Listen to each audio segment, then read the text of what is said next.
ಆಹಾರದ ಕಲಬೆರಕೆ ಎಂದರೇನು? ಆಹಾರದ ಕಲಬೆರಕೆಯನ್ನ ಮನೆಯಲ್ಲೇ ಪತ್ತೆ ಹಚ್ಚಲು ಸಾಧ್ಯವೇ?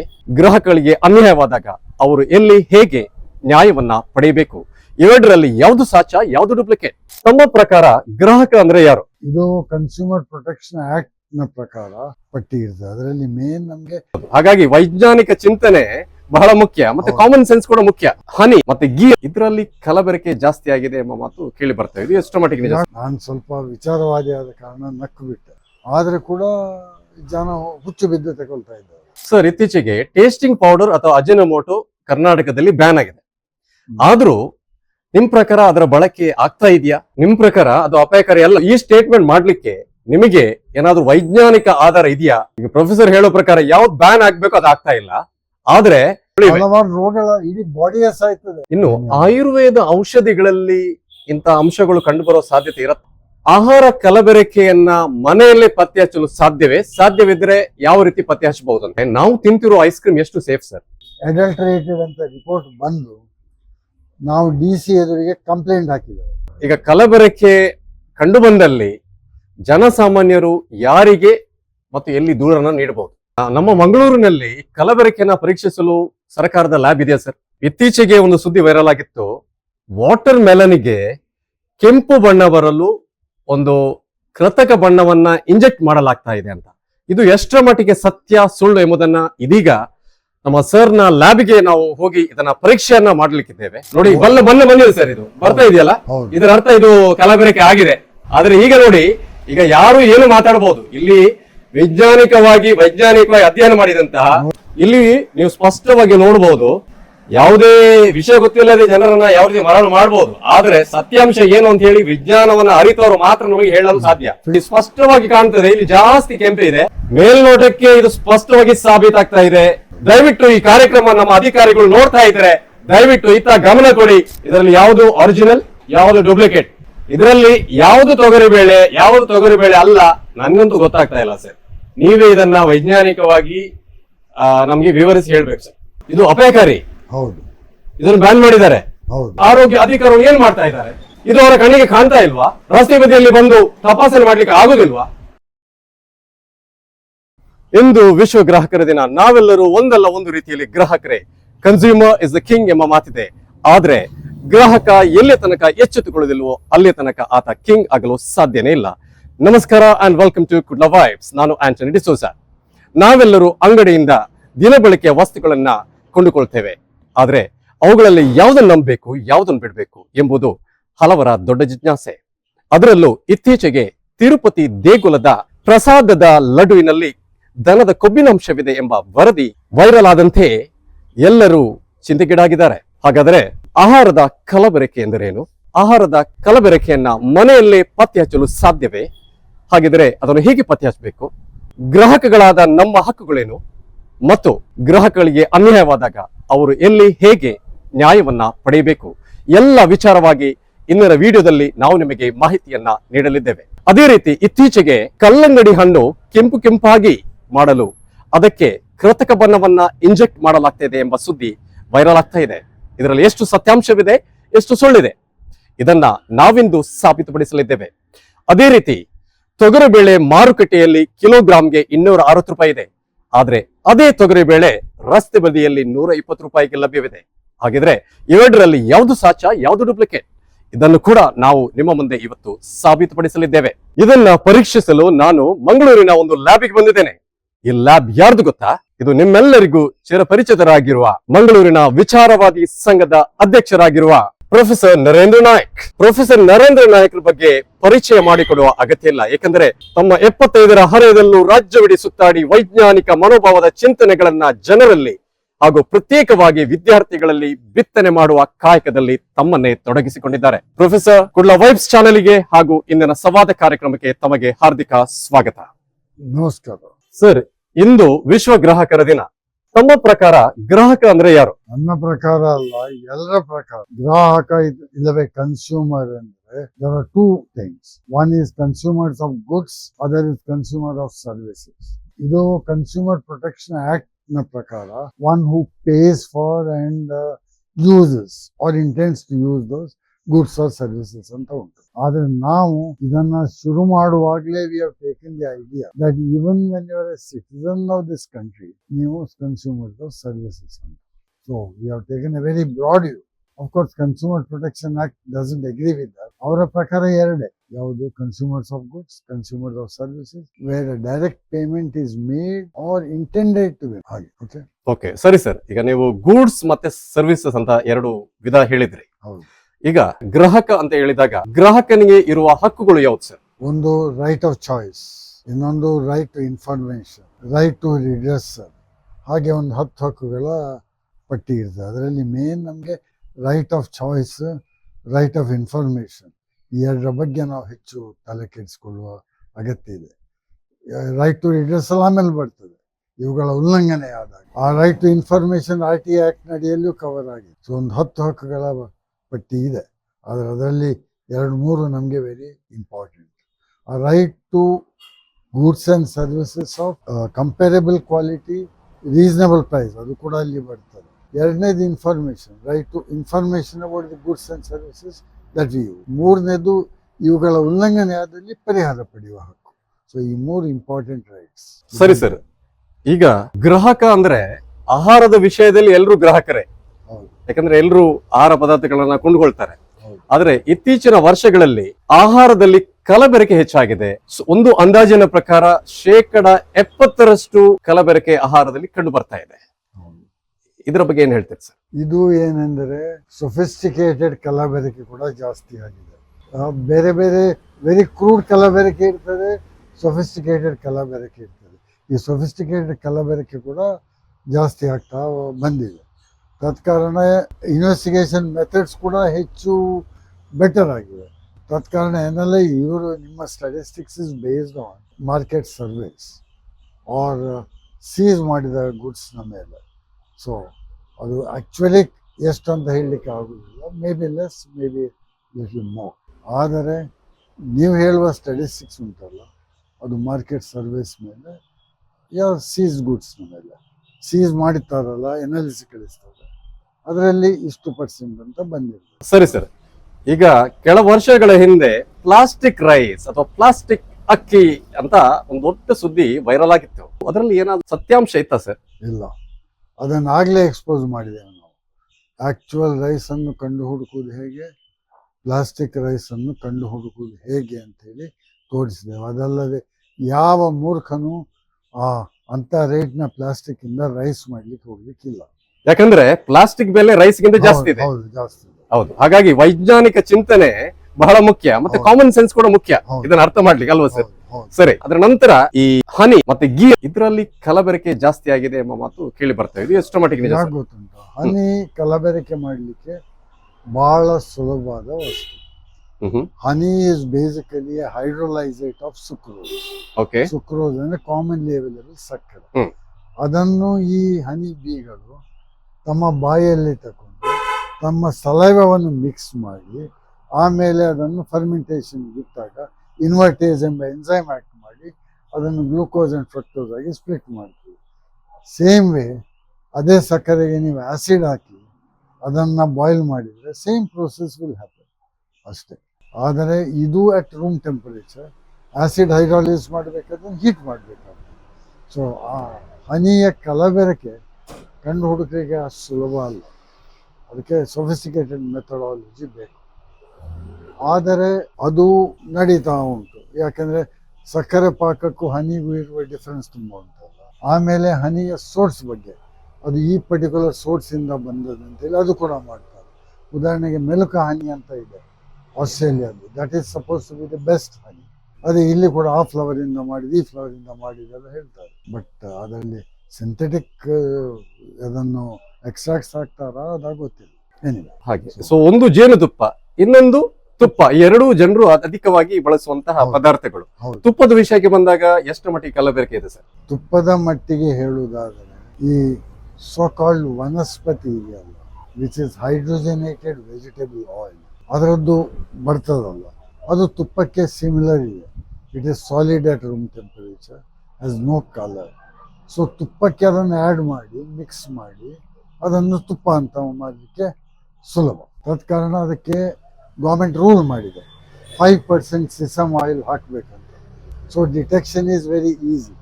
ಅದಕ್ಕೆ ಕ್ವಾಲಿಟೇಟಿವ್ ಟೆಸ್ಟ್ ಮೂಲಕವೇ ಅದರಲ್ಲಿ ವನಸ್ಪತಿ ಇದೆಯಾ ಅಂತ ಹೇಳ್ಬೋದು.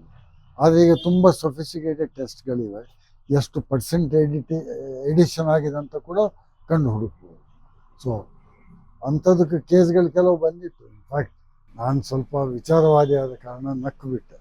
ಒಬ್ಬರು ಭಟ್ರು ಪಾಪ ಹಳ್ಳಿ ಕಡೆಯವರು, ನೋಡಿ ಸರ್ ಇದು ಅದು ಹಾಕಿದ್ದಾರೆ ಲೇಬಲ್, ಇದು ದೀಪದ ತುಪ್ಪ ಅಂತೇಳಿ. ಸೊ ದ್ಯಾಟ್ ಏನರ್ಥ ದೀಪದ ತುಪ್ಪ ಅಂದ್ರೆ ಏನರ್ಥ? ಅದು ಅವ್ರ ಹತ್ರ ಕೇಳಿ, ನಾಟ್ ಫಾರ್ ಕನ್ಸಂಪ್ಷನ್ ಅಂತ ಬೇರೆ ಹಾಕಿದ್ದಾರೆ. ಓ ಎಷ್ಟು ಸುಲಭ ತಪ್ಪಿಸ್ಕೊಳ್ಳಿಕ್ಕೆ ನೋಡಿ ಈ ಸೊಫಿಸ್ಟಿಕೇಟೆಡ್ ವಿಧಾನಗಳು.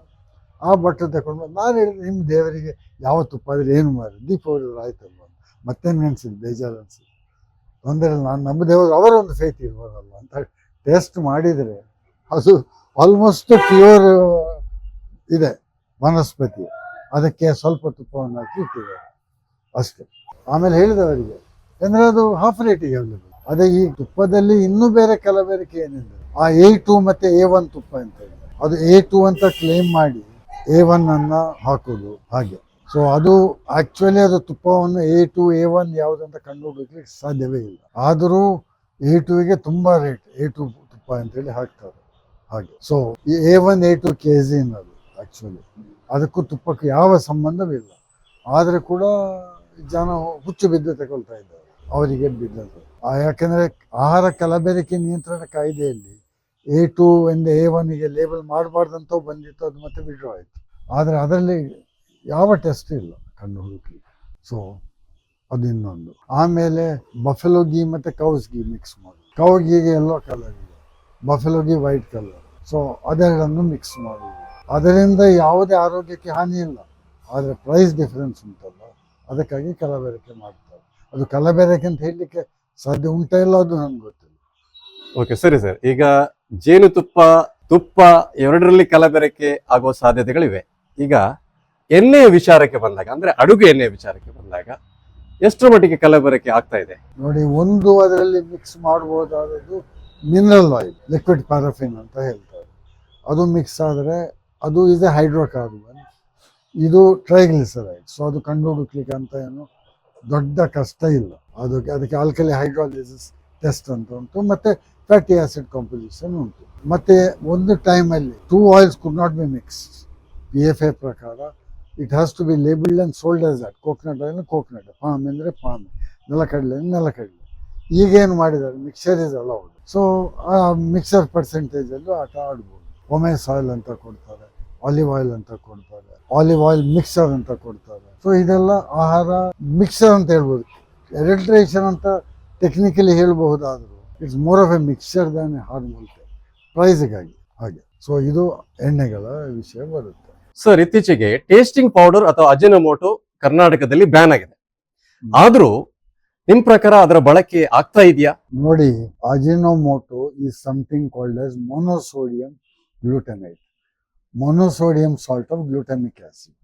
Glutamic acid is a non-essential amino acid present in tissue fluids. It is present in proteins.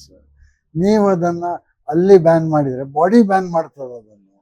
It's a senseless thing. ನಿಮ್ ಪ್ರಕಾರ ಅದು ಅಪಾಯಕಾರಿ ಅಲ್ಲ ದೇಹಕ್ಕೆ? ಅಲ್ಲವೇ ಅಲ್ಲ. ಅದರಿಂದ ಆಗುವಂತದ್ದು only one single so called disease which is called as Chinese restaurant syndrome ಅಂತ, which has been very rarely reported. And ಅದು ಕೂಡ huge quantities of Chinese food ತಿಂದಮೇಲೆ ಕೆಲವು ಮಂದಿಯ ರಿಯಾಕ್ಷನ್, ಮುಖಕ್ಕೆ ಫ್ಲಶಿಂಗ್, ಡಯರಿಯಾ ಇತ್ಯಾದಿ. ಸೊ ಅದಕ್ಕೆ ಬ್ಯಾನ್ ಮಾಡಲಿಕ್ಕೆ ಯಾವ ಅಗತ್ಯ ಅಂತ ನನಗೆ ಕಾಣ್ತಾ ಇಲ್ಲ. Because glutamic acid is a amino acid which is a constituent of body proteins. ಬಾಡಿಯಿಂದ ತೆಗಿತೀರಾ ನೀವು glutamic acid. Only negative point ಅದರಲ್ಲಿ ಏನೆಂದರೆ when it was fed in high doses to suckling mice. ಈ ಹಾಲು ಕುಡಿಯುವ ಮೈಸ್ನ ಮಗುವಿಗೆ, ಬೇಬಿಗೆ ಅದನ್ನು ತುಂಬಾ ಹೈ ಕಾನ್ಸಂಟ್ರೇಟ್ ತಿನ್ನಿಸಿದಾಗ ಕನ್ವಲ್ಷನ್ಸ್ ಬಂತದ್ದು. ಪ್ರೊಫೆಸರ್, ನೀವು ಮೆಡಿಕಲ್ ಬಯೋಕೆಮಿಸ್ಟ್ ಆಗಿದ್ದವರು. ಮೆಡಿಕಲ್ ಈಗಲೂ ಇದ್ದಾನೆ. ಹೌದು, ಆಗಿದ್ದವ ಅಲ್ಲ, ಈಗಲೂ ಮೆಡಿಕಲ್ ಬಯೋಕೆಮಿಸ್ಟ್ ಆಗಿದ್ದವರು. ಹೌದು. ಆಗಿರುವಾಗ ಸರ್ಕಾರ ಏನು ಬ್ಯಾನ್ ಮಾಡಿದೆ ಅಜಿನೋಮೋಟೋವನ್ನ, ಅದು ಬ್ಯಾನ್ ಮಾಡೋ ಅಗತ್ಯ ಇಲ್ಲ ಎಂಬ ಒಂದು ಗಂಭೀರವಾದ ಒಂದು ಸ್ಟೇಟ್ಮೆಂಟ್ ಅನ್ನ ಮಾಡ್ತಾ ಇದ್ದೀರಿ ಸರ್. ಹೌದು. ಸೊ ಈ ಸ್ಟೇಟ್ಮೆಂಟ್ ಮಾಡ್ಲಿಕ್ಕೆ ನಿಮಗೆ ಏನಾದ್ರೂ ವೈಜ್ಞಾನಿಕ ಆಧಾರ ಇದೆಯಾ? ನಿಮ್ಮ ಜೊತೆ ನಿಮ್ಮ ಮಾತಿಗೆ ಸಹಮತ ವ್ಯಕ್ತಪಡಿಸುವ ವಿಜ್ಞಾನಿಗಳು ಯಾರಾದ್ರೂ ಇದ್ದಾರಾ ಸರ್? ಗೂಗಲ್ ಮಾಡಿ ಚೆಕ್ ಮಾಡಿ, ಸಾಕಷ್ಟು ಇದೆ. ಅಂದ್ರೆ ವೈಜ್ಞಾನಿಕ ಆಧಾರದ ಮೇಲೆ ನೀವು ಇದನ್ನ ಮಾಡ್ತಾ ಇದ್ದೀರಿ. ಹೌದು, ಮಾಡ್ತಾ ಇದ್ದೀನಿ. ಮೊನೋಸೋಡಿಯಂ ಗ್ಲೂಟಮೇಟ್ ಅಂತ ಮಾಡಿ ಕಾಣ್ತದೆ ನಿಮಗೆ. ಯಾಕಂದ್ರೆ ಸಾಮಾನ್ಯವಾಗಿ 99% ಜನಸಾಮಾನ್ಯರು ಏನ್ ತಿಳ್ಕೊಂಡಿದ್ದಾರೆ ಅಂತ ಹೇಳಿದ್ರೆ ಅಜಿನೋಮೋಟೋ ಅಂದ್ರೆ ಅದು ದೇಹಕ್ಕೆ ಡೆಡ್ಲಿ ಅಂತ ತಿಳ್ಕೊಂಡಿದ್ದಾರೆ. ಆದ್ರೆ ನೀವು ಒಂದು ಹೊಸತೊಂದು ವಿಷಯವನ್ನ ನೀವು ಅನಾವರಣಗೊಳಿಸ್ತಾ ಇದ್ದೀರಾ. ಸರಿ, ಹಾಗಾದ್ರೆ ಈ ಕುರಿತು ನನಗನಿಸುತ್ತೆ ಮತ್ತೆ ಹೆಚ್ಚು ಚರ್ಚೆಗಳು ಆಗುವ ಅವಶ್ಯಕತೆ ಇದೆ. ಆಗ್ಲಿ ನೋ ಪ್ರಾಬ್ಲಮ್. ಮತ್ತೆ ಈಗ ನೀರು, ನೀವು 5 ಲೀಟರ್ ನೀರು ಕುಡಿದ್ರೆ ನಿಮ್ಗೆ ವಾಟರ್ ಇಂಟಾಕ್ಸಿಕೇಶನ್ ಆಗ್ತದೆ. ನೀರನ್ನು ಬ್ಯಾನ್ ಮಾಡ್ತೀರಾ ನೀವು? Is something like that. Actually ban ಆಗಬೇಕು ಶುಗರ್ ಕಂಟೈನಿಂಗ್ ಡ್ರಿಂಕ್ಸ್. ಅಂದ್ರೆ ಈ ಎನರ್ಜಿ ಡ್ರಿಂಕ್ಸ್ ಏನಿದೆ ಸೋ ಕಾಲ್ಡ್ ಅದನ್ನು ಬ್ಯಾನ್ ಆಗ್ಬೇಕು. ಅದು ಬಿಟ್ಟು ಯಾವುದು ಮಾಡುದಿಲ್ಲ ಇದು. ಹೌದು. ಈಗ ನೀವು ವನಸ್ಪತಿ ಘೀಗೆ ಅಂತ ಬ್ಯಾನ್ ಮಾಡ್ತೀರಲ್ಲ, same thing called vegetable shortening, hydrogenated fat is used liberally in bakery items. Liberally. ಹೌದು. ಈಗ ಪ್ರೊಫೆಸರ್ ಹೇಳೋ ಪ್ರಕಾರ ಯಾವ್ದು ಬ್ಯಾನ್ ಆಗ್ಬೇಕು ಅದು ಆಗ್ತಾ ಇಲ್ಲ, ಆದ್ರೆ ಯಾವ್ದು ಬ್ಯಾನ್ ಆಗುವ ಅಷ್ಟು ಅವಶ್ಯಕತೆ ಕಾಣ್ತಾ ಇಲ್ಲ ಅದು ಬ್ಯಾನ್ ಆಗ್ತಾ ಇದೆ. ಈ ಕುರಿತು ನಮ್ಮ ವಿಜ್ಞಾನಿಗಳು ಮಾತಾಡಬೇಕು, ಯಾಕಂದ್ರೆ ಇದು ನಮ್ಮ ಆರೋಗ್ಯಕ್ಕೆ ಸಂಬಂಧಪಟ್ಟ ವಿಚಾರ.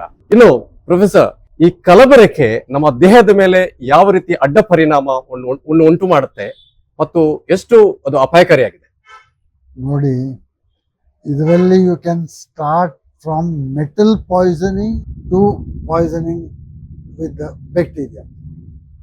ಬೇರೆ ಬೇರೆ ರೀತಿಯಲ್ಲಿ ಫುಡ್ ಅಡಿಕ್ಷನ್. ಉದಾಹರಣೆಗೆ, ನಿಮ್ಮ ಒಂದು ಬಾಟಲ್ ಸ್ಟಫ್, ಕ್ಯಾನಲ್ಲಿ ಹಾಕಿದ ಆಹಾರವನ್ನು, ಯಾಕೆ ಮಿಲ್ಕ್ ನೀವು ಪ್ಯಾಕ್ ಮಾಡ್ತೀರಲ್ಲ ಪೌಚಲ್ಲಿ, ಅದರಲ್ಲಿ ಬರೆದಿದೆ ನೋಡಿ, do not use if the pouch is swollen ಅಂತ, do not use if the can is puffed out swollen ಅಂತ. ಯಾಕೆ ಅದು? ಅದರಲ್ಲಿ ಬಾಟುಲಿನಮ್, ಕ್ಲಾಸ್ಟ್ರಿಡಿಯಾ ಬಾಟುಲಿನಮ್ ಎಂಬ ಬ್ಯಾಕ್ಟೀರಿಯಾ ಗ್ರೋ ಆಗಿ ಗ್ಯಾಸ್ ರಿಲೀಸ್ ಮಾಡ್ತದೆ, ಆಗ ಅದು ಪಫ್ ಆಗೋದು.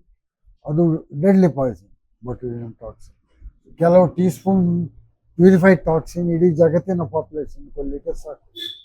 ಮೈಕ್ರೋಗ್ರಾಮ್ಸ್ ಅಲ್ಲಿ ಅದು ಪಾಯ್ಸನ್, ನ್ಯಾನೋಗ್ರಾಮ್ಸ್. ಆ ಬಗ್ಗೆ ಹಿಡಿದು ಎಲ್ಲೋ ಕಲರಿಗಾಗಿ ಲೆಡ್ ಕ್ರೋಮೇಟ್ ಅಂತ ಉಪಯೋಗ ಮಾಡ್ತೀವಿ. ಲೆಡ್ ಕ್ರೋಮೇಟ್ ಎಲ್ಲೋ ಕಲರ್ ಉಂಟು, ಒಳ್ಳೆ ಅಟ್ರಾಕ್ಟಿವ್ ಎಲ್ಲೋ ಕಲರ್. ಅರಿಶಿನಕ್ಕೆ ಹಾಕಿದರೆ ಟರ್ಮೆರಿಕ್ಗೆ ಎಲ್ಲೋ ಕಲರ್ ಬರ್ತದೆ. ಅದು ಬಾಡಿಗೆ ಹೋದರೆ ಲೆಡ್ ವಾಪಸ್ ಬರುವುದಿಲ್ಲ. ಅದು ಅಂತ ಲೆಡ್ ಇಂದ ಪಾಯ್ಸನಿಂಗ್. ಲೆಡ್ ವೆಸಲ್ಸ್ ಅನ್ನ ಯೂಸ್ ಮಾಡ್ತಿದ್ರು, ಅದರಿಂದ ಲೆಡ್ ಪಾಯ್ಸನಿಂಗ್. ಇದು ಲೆಡ್ ದೇಹಕ್ಕೆ ಬಹಳ ಅಪಾಯಕಾರಿ. ಹಲವಾರು ರೋಗಗಳು ಬರುವ ಸಾಧ್ಯತೆಗಳು ಇವೆ. ಹಲವಾರು ರೋಗಗಳ ಇಡೀ ಬಾಡಿಯೇ ಸಾಯ್ತದೆ. It effects every cell in the body. ಈ ಯಾವ ಪದಾರ್ಥಗಳಲ್ಲಿ, ಆಹಾರ ಪದಾರ್ಥಗಳಲ್ಲಿ ಲೆಡ್ ಅಂಶ ಸಾಮಾನ್ಯವಾಗಿ ಹೆಚ್ಚಾಗಿ ಕಂಡು ಬರ್ತಾ ಇದೆಯಲ್ಲ, ಅದು ಬಂದರೆ it is pollution, I mean adulteration, and it may be an toxic leach product. ಹಿಂದಿನ ಕಾಲದಲ್ಲಿ ದೊಡ್ಡ ಮನುಷ್ಯರಿಗೆ ಲೆಡ್ ವೆಸಲ್ಸ್ ಅಲ್ಲಿ ಕೊಡ್ತಿದ್ರಂತೆ. ಸಾಮಾನ್ಯ ಮನುಷ್ಯರಿಗೆ ಪೋರ್ಸನ್ ವೆಸಲ್, ದೊಡ್ಡ ಮನುಷ್ಯರಿಗೆ lead vessel. And lead has a sweet taste. So lead vessels ಅಲ್ಲಿ ಕುಡಿದ ವೈನ್ ಸ್ವೀಟ್ ಅಂತ ಹೇಳಿ ದೊಡ್ಡ ಮನುಷ್ಯರಿಗೆ ಕೊಡೋದು. ಅವರು ತಲೆ ಕೆಟ್ಟು ಹೋಗಿ ಸತ್ತರು. ಇನ್ನು ಆಯುರ್ವೇದ ಔಷಧಿಗಳಲ್ಲಿ ಇಂಥ ಅಂಶಗಳು ಕಂಡು ಬರೋ ಸಾಧ್ಯತೆ ಇರುತ್ತಾ? ಖಂಡಿತವಾಗಿ. ಇನ್ಫ್ಯಾಕ್ಟ್ ನಾನು lead poisoning referral centre run ಮಾಡ್ತಾ ಇದ್ದೆ 5 ವರ್ಷ. ಆವಾಗ we have seen cases taking Ayurvedic medicine containing lead, containing mercury. ಕಜ್ಜೋಳಿ ಅಂದ್ರೆ ಮರ್ಕ್ಯುರಿ. ನೀವು ಆಧಾರ ಇಟ್ಕೊಂಡು ಮಾತಾಡ್ತೀರಾ ಸರ್? ಇಲ್ಲಪ್ಪ, ನಾನು ಸುಮ್ಮನೆ ಗಾಳಿಗಿದ್ದೇನೆ. I have personally done. ನಿಮ್ಮ ಆಧಾರದ ಮೇಲೆ, ನಿಮ್ಮ ಅಧ್ಯಯನದ ಮೇಲೆ ನೀವು ಮಾತಾಡ್ತೀರಿ? ಹೌದು, I stand by every word that I say. Okay okay. And Ayurvedic ನೀವು ಫುಡ್ ಅಲ್ಲಿ ತಂದಿರಿ, ಅದು ಒಂದು ರೀತಿಯಲ್ಲೇ ಸರಿ. ಯಾಕೆ ಗೊತ್ತಾ, ಕೆಲವು ಕಡೆಯಲ್ಲಿ ವಿದೇಶಗಳಲ್ಲಿ ಇವರು ಆಯುರ್ವೇದಿಕ್ ಮೆಡಿಸಿನ್ಸ್ ಅನ್ನ ಫುಡ್ ಸಪ್ಲಿಮೆಂಟ್ಸ್ ಅಂತ ಮಾರಾಟ ಮಾಡ್ತಾರೆ, ಫುಡ್ ಅಂತ. Because if they say it is medicine, what it is to be use for ಅಂತ ಸ್ಪೆಸಿಫೈ ಮಾಡಬೇಕು. ಅದು ಟೆಸ್ಟಿಗೆ ಒಳಗಾಗಬೇಕಾಗುತ್ತೆ. ಟೆಸ್ಟಿಗೆ ಒಳಗಾಗಬೇಕು ಮಾತ್ರ ಅಲ್ಲ, it has to be proven that it works for this disease. ಅಂತದ್ದು ಇವರ ಹತ್ರ ಇಲ್ಲ. ಎನಿವೆ, ಅದು ಬಿಟ್ಬಿಟ್ಟು ಅದು ಇನ್ನೊಂದು ದಿವಸ ಮಾಡು, ಅದು ಬೇರೆನೆ ವಿಚಾರ, ಬೇರೆನೆ ಚರ್ಚೆ ಮಾಡಬಹುದು. ಈಗ ಸರ್, ಆಹಾರ ಕಲಬೆರಕೆಯನ್ನ ಮನೆಯಲ್ಲೇ ಪತ್ತೆ ಹಚ್ಚಲು ಸಾಧ್ಯವಿದ್ರೆ ಯಾವ ರೀತಿ ಪತ್ತೆ ಹಚ್ಚಬಹುದು ಅಂತ ಹೇಳಿ? ಅದರ ವೆರಿ ಸಿಂಪಲ್ ಟೆಸ್ಟ್. ನಾವು ಇನ್ಫ್ಯಾಕ್ಟ್ ಪಾಂಪ್ಲೆಟ್ ಮಾಡಿದ್ದೇವೆ. ನಾವು KMC ಇದ್ದಾಗ ಎಕ್ಸಿಬಿಷನ್ ಅಲ್ಲಿ ನಾವು ಆಹಾರ ಕಲಬೆರಕೆ ಪತ್ತೆಗಾಗಿ ಸುಲಭ ವಿಧಾನಗಳು ಅಂತ, ಈ ಬಟ್ಟರಿಗೆ ಮ್ಯಾಶ್ ಪೊಟೆಟೋಸ್ ಹಾಕ್ತಾರೆ, ಅದಕ್ಕೆ 1 ಡ್ರಾಪ್ ಅಯೋಡಿನ್ ಸೊಲ್ಯೂಷನ್ ಹಾಕಿದ್ರೆ ಬ್ಲೂ ಕಲರ್ ಬರ್ತದೆ. ಅದೇ ಐಸ್ ಕ್ರೀಮಿಗೆ ನೀವು 1 ಡ್ರಾಪ್ ಹಾಕಿದ್ರೆ ಬ್ಲೂ ಕಲರ್ ಬಂದರೆ that means it's adulterate. Ice ಕ್ರೀಮಿಗೆ ಕಸ್ಟರ್ಡ್ ಪೌಡರ್ ಇಂದ ಐಸ್ ಕ್ರೀಮ್ ಮಾಡುವುದು is an adulterant under the PF, food prevention of food adulteration. Ice cream ಅಲ್ಲಿ ಮಿಲ್ಕ್ ಪ್ರಾಡಕ್ಟ್, ಶುಗರ್ ಮತ್ತೆ ಪರ್ಮಿಟೆಡ್ ಕಲರ್ಸ್ ಅಂಡ್ ಅಡಿಟಿವ್ಸ್ ಬಿಟ್ಟರೆ no other thing can be added. ಗೊತ್ತಾ ನಿಮಗೆ? In fact ನಾನು ಈ moment ಅಲ್ಲಿ ಬಿಗಿನಿಂಗ್ ಅಲ್ಲಿ ಇರುವಾಗ ರಯನ್ಸ್ ಕ್ರೀಮ್ ಪಾರ್ಲರ್ ಅಂತ ಇತ್ತು, ಅಲ್ಲಿ ಅವ ಪಾಪ ಒಂದು ರಿಪೋರ್ಟ್ ತಕೊಂಡು ಬಂದ. ಸಾರ್, ನಮ್ದು ಐಸ್ ಕ್ರೀಮಿಗೆ ನಾವು ಹಾಕುದು Brown and Polson best cornflour sir, ಇವರು ಸ್ಟಾರ್ಚ್ ಹಾಕಿದ್ದಾರೆ ಅಂತ ರಿಪೋರ್ಟ್ ಕೊಟ್ಟಿದಾರಲ್ಲ ಇಲ್ಲೇ ಬರಕ್ಕೆ ಅವರು. ನಾನು ಹೇಳಿದೆ ಅವರಿಗೆ ಪಾಪ ಗೊತ್ತೇ ಇಲ್ಲ ಅವನು ಏನ್ ಬಳಸಿದ್ದಾನೆ ಅದು ನಾಟ್ ಅಲೌಡ್, ಅದು ಪರ್ಮಿಸಿಬಲ್ ಅಲ್ಲ ಅಂತ. ಪರ್ಮಿಸಿಬಲ್ ಅಲ್ಲ, ಕಾರ್ನ್ಫ್ಲವರ್ ಸ್ಟಾರ್ಚ್ ಅಂತ ಅವನಿಗೆ ಗೊತ್ತಿಲ್ಲ ಪಾಪ. ಅವ ಹೇಳ್ತಾನೆ ಬಟ್ಟೆಗೆ ಹಾಕುವ ಸ್ಟಾರ್ಚ್ ಅನ್ನು ನಾವು ಹಾಕಿದ್ದೇವೆ. ನಾನು ಹೇಳಿದೆ ಸ್ವಾಮಿ ನಿಮಗೆ ಬ್ರೌನ್ ಅಂಡ್ ಹೋಲ್ಸನ್ ಕಾರ್ನ್ಫ್ಲವರ್ ಏನಂತ ಗೊತ್ತುಂಟು? ಅವನಿಗೆ ಗೊತ್ತೇ ಇಲ್ಲ. He did not even know that it should not be added to ice cream. ಹಾಗಿದ್ರೆ ನಾವು ತಿಂತಿರೋ ಐಸ್ ಕ್ರೀಮ್ ಎಷ್ಟು ಸೇಫ್ ಸರ್? ನೀವು ಈಗ ತಿಂತಿರೋ ಐಸ್ ಕ್ರೀಮ್ ಇಸ್ ಸೇಫ್. ಈಗ ಸೇಫ್ ಇದೆ ಬಿಕಾಸ್ ಆಗಿನ ಕಾಲದಲ್ಲಿ ಮಾಡುತ್ತಿರೋರಿಗೆ ಐಸ್ ಕ್ರೀಮ್ ಇದ್ದು ಬಗ್ಗೆ ಏನಂತ ಗೊತ್ತೇ ಇರಲಿಲ್ಲ. ಇನ್ಫ್ಯಾಕ್ಟ್ ಅವರು ಕಾರ್ನ್ಫ್ಲವರ್ ಹಾಕಿ ಮಾಡುವುದು ಐಸ್ ಕ್ರೀಮ್ ಅಂತ ತಿಳ್ಕೊಂಡಿದ್ರು. ಬಿಕಾಸ್ ಯಾರೋ ಮನೆಯಲ್ಲಿ ಮಾಡ್ತಾ ಇದ್ದಾರೆ ನೋಡಿದ್ದಾರೆ, ಅದನ್ನು ಅಲ್ಲಿಗೆ ತಂದಿದ್ದಾರೆ ಶಾಪಿಗೆ. ಮನೆಯಲ್ಲಿ ನೀವು ಬ್ರೌನ್ ಅಂಡ್ ಪಾಲ್ಸನ್ ಕಾರ್ನ್ಫ್ಲವರ್ ಎಲ್ಲ ಗಂಜಿ ಬೇಕಾದಾಗೆ ಐಸ್ ಕ್ರೀಮ್ ಮಾಡಿ, no problem. But you can't sell it in a commercial premises as ice cream. Ice cream specification ಇದೆ, PFI ಚೆಕ್ ಮಾಡಿ ಅಲ್ಲಿ ಇದೆ ನೋಡಿ. If it contains other than milk, solids and fat, it has to be called as frozen dessert. ಕೆಲವು ice cream ನೋಡಿ ನೀವು check ಮಾಡಿ frozen dessert ಅಂತ ಹಾಕ್ತಾರೆ. ಯಾಕೆ? It is not ice cream, but you are eating it as ice cream. ಸರಿ sir, ಈಗ ಕಲಬೆರಕೆ ಎಷ್ಟರ ಮಟ್ಟಿಗಿದೆ ಅಂದ್ರೆ ನಾನು ವಾಟ್ಸಪ್ ಅಲ್ಲಿ ಒಂದು ಜೋಕ್ ನೋಡಿದ್ದೆ. ಒಬ್ಬ ಹಾಲಿಗೆ ನೀರನ್ನು ಸೇರಿಸ್ತಾ ಇದ್ದಾನೆ, ಮತ್ತೆ ಒಂದು ಅಲ್ಲಿ ಬರ್ದಿದ್ದಾರೆ, ನಾನು ಹಾಲನ್ನ ನೀರಿನಿಂದ ತೊಳೆಯುತ್ತಿದ್ದೇನೆ ಅಂತ ಹೇಳಿ. ಅಂದ್ರೆ ಹಾಲಿಗೆ ನೀರನ್ನು ಸೇರಿಸುವಷ್ಟಿಗೆ ನಾವು ಕಲಬೆರಕೆಯನ್ನು ನೋಡ್ತಾ ಇದ್ದೇವೆ. ಆದ್ರೆ ಅದನ್ನ ಆ ಕಲಬೆರಕೆ ಎಷ್ಟರ ಮಟ್ಟಿಗೆ ಆಗಿದೆ ಅಂತ ಒಂದು ಪರೀಕ್ಷಿಸಲು ನಿರ್ದಿಷ್ಟ ಏನಾದರೂ ಯಾರ್ಡ್ ಸ್ಟಿಕ್ ಇದೆಯಾ? ಹಾಲಿಗೆ there are so many tests. Solid not fat, ಆಮೇಲೆ ಪ್ಯಾಸ್ಚರೈಸೇಷನ್ಗೆ ಟೆಸ್ಟ್ ಇದೆ. ನೀವು ಹಾಲು ಮಾರಾಟ ಮಾಡುವಾಗಿಲ್ಲ, ಗೊತ್ತಾ ನಿಮಗೆ? Any milk that is sold to the public should be pasteurise. You cannot sell unpasteurised milk. ಆದ್ರೆ ಕೆಲವು ಮನೆಯಲ್ಲಿ ಮಾಡ್ತಾ ಇದಾರಲ್ಲ, ಈ ಪ್ಯಾಕೆಟ್ ಅಲ್ಲಿ ಫ್ರೆಶ್ ಮಿಲ್ಕ್ ಅಂತ ಹೇಳಿ ಬೆಳಿಗ್ಗೆ ಡೋರ್ ಟು ಡೋರ್ ಡೆಲಿವರಿ ಮಾಡ್ತಾ ಇದ್ದಾರೆ. ಇಲ್ಲ, unless it is pasteurized, it's a criminal offense. No milk can be sold without pasteurization. ಏನಿಲ್ಲ, ಅದರಲ್ಲಿ ಸುಮ್ಮನೆ ಒಂದು ಪ್ಲಾಸ್ಟಿಕ್ ಇದರಲ್ಲಿ ಹಾಕಿಕೊಂಡು ಅವ್ರು ಸೇಲ್ ಮಾಡ್ತಾ ಇದ್ದಾರೆ. ಅದರಲ್ಲಿ ಏನಿಲ್ಲ, ಡೀಟೇಲ್ಸ್ ಇರೋದಿಲ್ಲ, ಏನಿಲ್ಲ. ಆದ್ರೂ ಅದು ನಡೀತಾ ಇರ್ತದೆ. ನಮ್ಮಲ್ಲಿ ಮಂಗಳೂರಲ್ಲಿ ಇದು ನಡೀತಾ ಇರ್ತದೆ. ನಿಮ್ಗೆ PFI ಆಕ್ಟ್ ಹೇಳ್ಬೇಕಾ?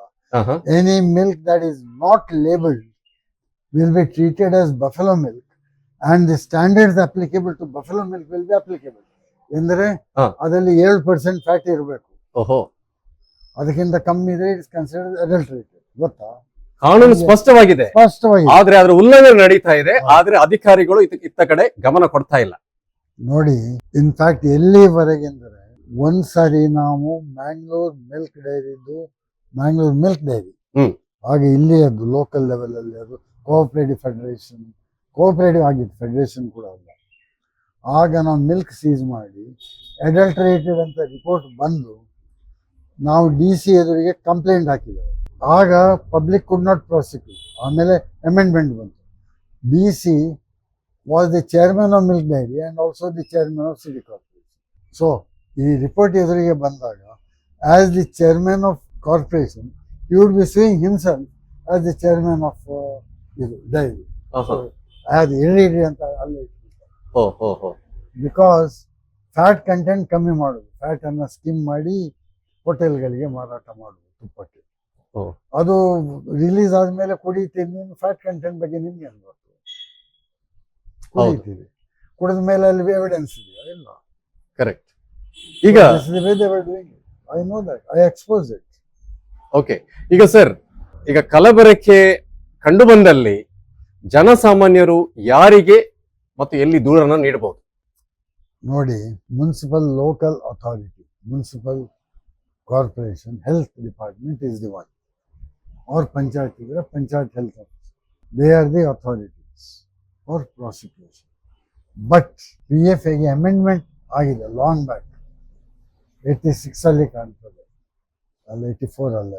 ಆ ಅಮೆಂಡ್ಮೆಂಟ್ ಆಗ್ಲಿಕ್ಕೆ ನಮ್ಮನ್ನೆಲ್ಲ ಕರೆಸಿದ್ರು, ನಮ್ಮ 10-15 ಕನ್ಸ್ಯೂಮರ್ ಆರ್ಗನೈಸೇಷನ್ಸ್ ಇತ್ತು. ವಾಟ್ ವುಡ್ ಯು ಲೈಕ್ ಅಂತ, we said you would like to have the power to prosecute. Yes, we give you the power ಅಂತ ಅಮೆಂಡ್ ಮಾಡಿದ್ರು. A consumer himself can prosecute for adulteration, provided it is going as per the procedure. ಅದಕ್ಕೆ ಪ್ರತಿಯೊಂದನ್ನು seize ಮಾಡಲಿಕ್ಕೆ procedure ಉಂಟು, seal ಮಾಡಬೇಕು, ಆಮೇಲೆ ಒಂದನ್ನು ಲೆಬಾರೇಟರಿ ಕಳಿಸ್ಬೇಕು, ಅಪ್ರೂವ್ಡ್ ಲೆಬಾರೇಟರಿಗೆ. ಮನೆಯಲ್ಲಿ ಟೆಸ್ಟ್ ಮಾಡಿ ಅಡಲ್ಟ್ರೇಟೆಡ್ ಅಂತ ಹೇಳಲಿಕ್ಕೆ ಸಾಧ್ಯ ಇಲ್ಲ. It has to go to the approved laboratory. ಅಲ್ಲಿನ ರಿಪೋರ್ಟ್ ಬಂದ ಮೇಲೆ you can prosecute. You can go under the consumer protection act or you can file a criminal case. ಈಗ ನಮ್ಮ ಮಂಗಳೂರಿನಲ್ಲಿ ಕಲಬೆರಕೆಯನ್ನು ಪರೀಕ್ಷಿಸಲು ಸರ್ಕಾರದ ಲ್ಯಾಬ್ ಇದೆಯಾ ಸರ್? ಇರಬೇಕಿತ್ತು AIDಯಲ್ಲಿ, ಐ ಡು ನಾಟ್ ನೋ. ಹಾಗಿದ್ರೆ ಮುಖ್ಯ ಲ್ಯಾಬ್ ಈಗ ಎಲ್ಲಿ ಇರೋದು, ಬೆಂಗಳೂರಲ್ಲಿ ಅಥವಾ? ಒಂದು ಬೆಂಗಳೂರಲ್ಲಿ ಸ್ಟೇಟ್, ಆಮೇಲೆ ರೆಫರಲ್ ಲೆಬಾರೇಟರಿ ಅಂತ ಇದೆ, ಎಪಿಲಿಗೆ ಹೋಗ್ಬೇಕಾದ್ರೆ ಅಲ್ಲಿ ಹೋಗ್ಬೇಕು, ಅದು CFTR. CFTR is referral laboratory for 3-4 states. ಹಾಗೆ ಈಗ ಕಲಬೆರಕೆ ಪ್ರಕರಣದಲ್ಲಿ ಆರೋಪ ಸಾಬೀತಾದ್ರೆ ಯಾವ ರೀತಿ ಶಿಕ್ಷೆ ಅವರು ಒಳಗಾಗಬೇಕಾಗುತ್ತೆ? ಅದು ಕ್ರಿಮಿನಲ್ ಅಪರಾಧ. RI ಅಂದ್ರೆ ರಿಗರಸ್ ಇಂಪ್ರಿಸನ್ಮೆಂಟ್, ಫೈನ್ ಎಲ್ಲವಿದೆ. ಅದು ಕಂಪೌಂಡೇಬಲ್ ಅಲ್ಲ. ಆದ್ರೂ ಇದೊಂದು ರಿಗರಸ್ ಇಂಪ್ರಿಸನ್ಮೆಂಟ್ ಇದ್ರೂ ಕಲಬೆರಕೆ ಯಥೇಷ್ಟವಾಗಿ ಕಂಡು ಬರ್ತಾ ಇದೆ. ಯಾರಿಗೂ ಅದರ ಭಯ ಇದ್ದಂತಿಲ್ಲ. ಕಾರಣ ಏನಿರ್ಬೋದು? Law is an ass. ಯಾಕೆ ಮರ್ಡರ್ ಕೇಸಲ್ಲಿ ಲ್ಯಾಕ್ ಆಫ್ ಎವಿಡೆನ್ಸ್ ಬಿಟ್ಟು ಬಿಡುವಾಗ ಕಲಬೆರಕೆಯಲ್ಲಿ ಲ್ಯಾಕ್ ಆಫ್ ಎವಿಡೆನ್ಸ್ ತಪ್ಪಿಸ್ಕೊಳ್ಳೋದು ದೊಡ್ಡದ? ಅಂದ್ರೆ ಈ ಎವಿಡೆನ್ಸ್ ಅನ್ನ ಸಂಗ್ರಹಿಸುವುದು ಮತ್ತೆ ಅದನ್ನ ಪ್ರಾಸಿಕ್ಯೂಟ್ ಮಾಡೋ ವಿಚಾರದಲ್ಲಿ ನಾವು ಸೋಲ್ತಾ ಇದ್ದೇವೆ. ನೋಡಿ, ಎವಿಡೆನ್ಸ್ ಕಲೆಕ್ಟ್ ಮಾಡುವವನೇ ಕರಪ್ಟ್ ಆದ್ರೆ ಏನ್ ಮಾಡ್ತೀರ? ಹೌದು, ಅವನೇ ಏನು ಲೂಪ್ ಹೋಲ್ಸ್ ಬಿಟ್ಟಿರ್ತಾನೆ. ಪ್ರಾಪರ್ ಸೀಜರ್ ಮಾಡುದಿಲ್ಲ, ಸಿಗ್ನೇಚರ್ ತಗೊಳ್ಳೋದಿಲ್ಲ, ಆಮೇಲೆ ಅಲ್ಲಿ ಹೋದಾಗ ಅವನ್ ಟೆಕ್ನಿಕಲ್ ಗ್ರೌಂಡ್ಸ್ ಅಲ್ಲಿ ಕೇಸ್ ಡಿಸ್ಮಿಸ್. ಬೇಲಿಯೇ ಹೊಲ ಮೇಯ್ದಂತೆ. ಹೌದು, ಫಸ್ಟ್ ಆಫ್ ಆಲ್ ಅಲ್ಲಿ ಫಿಕ್ಸಿಂಗ್ ಇರ್ಬೋದು, ಇಷ್ಟು ಕೊಡದೆ ಹೋದ್ರೆ ರೈಡ್ ಮಾಡ್ತೇವೆ ಅಂತ ಮಾಡಿ, ಆಮೇಲೆ ರೈಡ್ ಮಾಡಿದ ಮೇಲೂ ಲೂಪ್ ಹೋಲ್ಸ್ ಬಿಟ್ಟಿರ್ಬೋದು. ಈಗ ಕಲಬೆರಕೆಗೆ ಈಗ ಸರ್ಕಾರಿ ಆರೋಗ್ಯ ಇಲಾಖೆಯಿಂದ ಅಧಿಕಾರಿಗಳು ಆಗಾಗ ಒಂದು ಇನ್ಸ್ಪೆಕ್ಷನ್ ಮಾಡುವಂತದ್ದು ನಡೀತಾ ಇದೆಯಾ ಸರ್? ಹೌದು, ನಡೀತಾ ಇದೆಯಲ್ಲ. ಅವರು ಇನ್ಸ್ಪೆಕ್ಷನ್ ಮಾಡಬೇಕು, ಇವರಿಗೆ ಹೆಲ್ತ್ ಸರ್ಟಿಫಿಕೇಟ್ ಬೇಕು, ಅವರು ಗ್ಲೌಸ್ ಹಾಕಬೇಕು, ಅವರು ಟೊಪ್ಪಿ ಇಡಬೇಕು, ಫುಡ್ ಸೇಫ್ಟಿ ಸ್ಟ್ಯಾಂಡರ್ಡ್ಸ್ ಎಲ್ಲ ಇಲ್ವಾ? ಅದು ಎವ್ರಿಬಡಿ ಎಲ್ಲ ಇದೆ. ಹೌದು, everybody has to be, otherwise you get prosecuted. ಇನ್ನು ನಮ್ಮ ದಕ್ಷಿಣ ಕನ್ನಡ ಜಿಲ್ಲೆಯಲ್ಲಿ ಗ್ರಾಹಕರ ವೇದಿಕೆ ಅಂತ ಏನಾದ್ರು ಇದೆಯಾ? ಈ ವಿಷಯದ ಬಗ್ಗೆ ಹೋರಾಟ ಮಾಡುವಂತ ಏನಾದ್ರು ವೇದಿಕೆ ಅಂತ ಇದೆಯಾ? ನೋಡಿ, 84ರಲ್ಲಿ ಕನ್ಸ್ಯೂಮರ್ಸ್ ಎಜುಕೇಶನ್ ಟ್ರಸ್ಟ್ ಅಂತ ನಾನು ಸ್ಟಾರ್ಟ್ ಮಾಡಿದ್ದೆ. ಕನ್ಸ್ಯೂಮರ್ ಎಜುಕೇಶನ್ ಟ್ರಸ್ಟ್ 84ರಲ್ಲಿ. ಹೌದು. ಆಮೇಲೆ ಇಲ್ಲಿ ಬೇರೆ ಬೇರೆ ಬಳಕೆದಾರರ ವೇದಿಕೆಗಳಿದ್ದು, ಉಡುಪಿಯಲ್ಲಿತ್ತು, ಬಸೂರಲ್ಲಿತ್ತು, ನಮ್ಮಲ್ಲಿ ಮಾಡಿದೆವು, ಪುತ್ತೂರಲ್ಲಿ ಮಾಡಿದ್ದಾರೆ. ಆಮೇಲೆ ಏನಾಯಿತು, ಕನ್ಸ್ಯೂಮರ್ ಪ್ರೊಟೆಕ್ಷನ್ ಆಕ್ಟ್ ಬಂದ ಮೇಲೆ ನಮ್ಮ ರೋಲ್ ಅಷ್ಟು ಇಂಪಾರ್ಟೆಂಟ್ ಇಲ್ಲ. ಜನಗಳೇ ಕನ್ಸ್ಯೂಮರ್ ಕೋರ್ಟಿಗೆ ಕೇಸ್ ಹಾಕ್ತಾರೆ ಅವರ ಸಮಸ್ಯೆಗಳಿಗೆ. ಅವರ consumer protection act for the nation was our draft. ನಾನು ಕರ್ನಾಟಕ ಕನ್ಸ್ಯೂಮರ್ ಪ್ರೊಟೆಕ್ಷನ್ ಬೋರ್ಡ್ನ ಡೈರೆಕ್ಟರ್ ಆಗಿದೆ 2 ಟರ್ಮ್ಸ್. ಆಗ ನಾವು ಕರ್ನಾಟಕಕ್ಕಾಗಿ ಮಾಡಿದ ಡ್ರಾಫ್ಟ್ ಅನ್ನು ನ್ಯಾಷನಲ್ ಲೆವೆಲ್ ಅಲ್ಲಿ ಅಕ್ಸೆಪ್ಟ್ ಮಾಡಿದ್ದಾರೆ. ಅಫ್ಕೋರ್ಸ್ ಕೆಲವೆಲ್ಲ ಥಿಂಗ್ಸ್ ಬಿಟ್ಟಿದ್ದಾರೆ. ನಾವು ಜುಡಿಷಿಯರಿ ಕೂಡ ಕನ್ಸ್ಯೂಮರ್ ಪ್ರೊಟೆಕ್ಷನ್ ಆಕ್ಟ್ ನಲ್ಲಿ ಬರಬೇಕು, ಲಾಯರ್ಸ್ಗೆ ಅಲ್ಲಿ ಎಂಟ್ರಿ ಕೊಡಬಾರ್ದು ಎಲ್ಲ ಹಾಕಿದ್ದಾರೆ. ಎಲ್ಲ we knew that they are not going to work and it did not work. ಹೌದು. So that is the skeleton of the act. That is ಮೊನ್ನೆಸ್ಟ್ ಅಮೆಂಡ್ ಆಯಿತು. ಸರ್, ಈಗ ಇತ್ತೀಚೆಗೆ ಒಂದು ಸುದ್ದಿ ವೈರಲ್ ಆಗಿತ್ತು. ವಾಟರ್ ಮೆಲನ್ಗೆ ಕೆಂಪು ಬಣ್ಣ ಬರಲು ಒಂದು ಕೃತಕ ಬಣ್ಣವನ್ನ ಇಂಜೆಕ್ಟ್ ಮಾಡಲಾಗ್ತಾ ಇದೆ ಅಂತ. ಇದು ಎಷ್ಟರ ಮಟ್ಟಿಗೆ ಸತ್ಯ ಸುಳ್ಳು ಎಂಬುದನ್ನ ಇದೀಗ ನಮ್ಮ ಸರ್ನ ಲ್ಯಾಬ್ಗೆ ನಾವು ಹೋಗಿ ಇದನ್ನ ಪರೀಕ್ಷೆಯನ್ನ ಮಾಡಲಿಕ್ಕಿದ್ದೇವೆ. ಅದೇ ರೀತಿ ತೊಗರಿಬೇಳೆ ಕೂಡ ನಾನು ಈಗಾಗಲೇ ಹೇಳಿದಂತೆ 2 ರೀತಿಯ ತೊಗರಿಬೇಳೆಗಳು ನಮಗೆ ಲಭ್ಯವಿದೆ. ಒಂದು ಮಾರುಕಟ್ಟೆಯಲ್ಲಿ, ಇನ್ನೊಂದು ರಸ್ತೆ ಬದಿಯಲ್ಲಿ ಸಿಗುವಂಥದ್ದು. ಈ ಎರಡರಲ್ಲಿ ತುಂಬಾ ಸಾರಿ 2 ರೀತಿಯ ತೊಗರಿ ಬೆಳೆಗಳು ನಿಮ್ಗೆ ಇರುವುದು ತುಂಬಾ ರೀತಿಯದು ಇರ್ಬೋದು, ಆದ್ರೆ ಕ್ಲಾಸಿಫಿಕೇಶನ್ ನೀವು ತಕೊಂಡ್ರೆ ಒಂದೇ ಅಲ್ಲ. ನಿಮ್ಗೆ ಅಂಗಡಿಗಳಲ್ಲಿ ಸಿಕ್ಕುವುದು ಬೇರೆ, ಮಾರ್ಗದಲ್ಲಿ ಸಿಕ್ಕುವುದು ಇಸ್ ನಾಟ್ ತೊಗರಿ ಬೇಳೆ, ಈಸ್ ಕಾಲ್ಡ್ ಆಸ್ ಕೇಸರಿ ದಾಲ್. ಆದ್ರೆ ತೊಗರಿಬೇಳೆ ಹೆಸರಲ್ಲಿ ಅವರು ಮಾರ್ತಾ ಇರ್ತಾರೆ. ಸರಿ, ಈಗ ಅಂತದೇ ಒಂದು ಸ್ಯಾಂಪಲ್ ಅನ್ನ ರಸ್ತೆ ಬದಿಯಲ್ಲಿ ತೊಗರಿಬೇಳೆ ಅಂತ ಏನಂದು ಅನ್ಕೊಂಡು ಅವರು ಮಾರಾಟ ಮಾಡಿದ್ದಾರೆ. ಅದೇ ಸ್ಯಾಂಪಲ್ ಅನ್ನ ನಾನು ಲ್ಯಾಬ್ ಅಲ್ಲಿ ಪರೀಕ್ಷೆ ಮಾಡಲು ಇವತ್ತು ತಂದಿದ್ದೇನೆ. ಸರ್, ಹಾಗಿದ್ರೆ ನಾವಿನ್ನು ನಿಮ್ಮ ಲ್ಯಾಬಿಗೆ ಹೊರಡೋಣ, ಅಲ್ಲಿ ಇದನ್ನ ಪರೀಕ್ಷೆನ ಮಾಡೋಣ. ಸರ್, ಕೃಷಿಕರು ಕಷ್ಟಪಟ್ಟು ಕಲ್ಲಂಗಡಿಯನ್ನ ಬೆಳೆಸ್ತಾರೆ. ಆದ್ರೆ ಇತ್ತೀಚಿನ ವರ್ಷಗಳಲ್ಲಿ ದೊಡ್ಡ ವದಂತಿ ಹಬ್ಬಿದೆ, ಕಲ್ಲಂಗಡಿ ಹಣ್ಣಿಗೆ ಈ ಕೆಂಪು ಬಣ್ಣ ಬರಲು ಇಂಜೆಕ್ಷನ್ ಅನ್ನ ಕೊಡ್ತಾರೆ ಅಂತ ಹೇಳಿ. ಇದರಲ್ಲಿ ಸತ್ಯ ಇದೆಯಾ ಈ ವಾದದಲ್ಲಿ ಎಂಬುದನ್ನ ಪರೀಕ್ಷಿಸಲು ನಾನು ನಿನ್ನೆ ರಸ್ತೆ ಬದಿಯಲ್ಲಿ ಮಂಗಳೂರಿಂದ ಒಂದು ಕಲ್ಲಂಗಡಿ ಹಣ್ಣನ್ನ ತಂದಿದ್ದೇನೆ. ಈಗ ಸರ್, ಇದನ್ನ ನಾವು ಕಟ್ ಮಾಡುವ.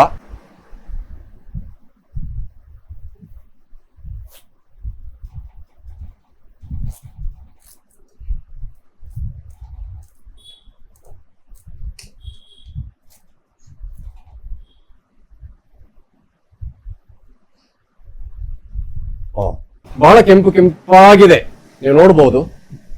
ಎಷ್ಟು ಕೆಂಪಾಗಿದೆ ಅಂತ ಹೇಳಿದ್ರೆ ಜನರಿಗೆ ಡೌಟ್ ಬರ್ಬೋದು, ಇದರಲ್ಲಿ ಏನಾದ್ರೂ ಬಣ್ಣ ಹಾಕಿದ್ದಾರೆ ಅಂತ ಹೇಳಿ. ಕೆಲವರು ಈ ಬಣ್ಣ ನೋಡಿ ಹೆದರ್ತಾರೆ, ಇದು ಬೇಡಪ್ಪ, ಇದು ಕಲರ್ ಹಾಕಿದ್ದಾರೆ ಅಂತ ಹೇಳಿ. ಹಾಗಾದ್ರೆ ಇದರಲ್ಲಿ ಸತ್ಯಾಂಶ ಇದೆಯಾ ನಾವು ಪರೀಕ್ಷಿಸಿ ನೋಡುವ. ನಮ್ಮಲ್ಲಿ ಮೆಡಿಕಲ್ ಬಯೋಕೆಮಿಸ್ಟ್ ಇದ್ದಾರೆ. ನಾನು ಇದೇನು ದೊಡ್ಡ ಟೆಕ್ನಿಕಲ್ ರಾಕೆಟ್ ಸೈನ್ಸ್ ಅಲ್ಲ, ಇದು ಕಾಮನ್ ಟೆಸ್ಟ್ಗಳು. ಉದಾಹರಣೆಗೆ ಇದಕ್ಕೆ ಇದನ್ನ ಮಾಡಿದ್ರೆ ನೋಡಿ, ರೆಡ್ ಕಲರ್ ಬಂತು. ಏನ್ ಅರ್ಥ ಅದರದ್ದು? ಅದರ ಅರ್ಥ ಇದಕ್ಕೆ ಕಲರ್ ಹಾಕಿದೆ ಅಂತ. ಕಲರ್ ಹಾಕಿದ್ದಾರೆ? ಹೌದಾ? ಮೊನ್ನೆ ಒಂದು ವಿಡಿಯೋ ವೈರಲ್ ಆಯ್ತು. ಇಲ್ಲ, ಅದೆಲ್ಲ ಸುಳ್ಳು, ಏನ್ ಕಲರ್ ಹಾಕುದಿಲ್ಲ ಅಂತ ಹೇಳಿ.